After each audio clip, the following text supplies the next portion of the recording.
রাইসা ফোনটাকে পড়তে বসো। না আমি তো এখন কার্টুন দেখবো। এখনই শুনতে পেলাম আমাদের এক প্রতিবেশী মেয়ের চোখ নষ্ট হয়ে গেছে। ও অনেক বেশি মোবাইল টিপতো, বেচারি চোখ তো অনেক বেশি সুন্দর ছিল। এখন তো আমি একদমই মোবাইল দেখবো না, না হলে আমার এমন হবে। আরে না না, আমিও আর মোবাইল দেখবো না। আমিও আমার চোখ নষ্ট করতে চাই না। তুমি জানো আমার বন্ধু তার বাচ্চাকে ভালো স্কুলে পড়ানোর জন্য তার জমি বিক্রি করে দিচ্ছে। তুমিও কি রাইসার জন্য এরকম করবে? ও এমনটা এই কারণে করছে, ওর বাচ্চা তো জিনিসপত্র জায়গা মতো রাখে, কিন্তু আমাদের মেয়ে তো না।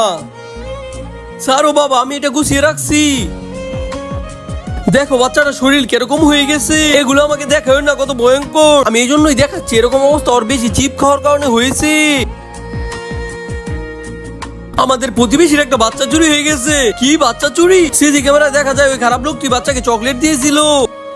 নিশ্চয়ই খারাপ আঙ্কেল চকলেটের ভিতরে ওষুধ লাগাইছিল। যদি তুমি ওই বাচ্চার জায়গায় হতে তাহলে কি করতে? আমি তো ওই লোকের কাছ থেকে চকলেটই নিতাম না, তাড়াতাড়ি ওইখান থেকে চলে এসে আব্বু আম্মুকে বলে দিতাম। বন্ধুরা, তোমাদের আব্বু আম্মু এত ভালো আর এত দুষ্টু? কমেন্টে বলে যাও।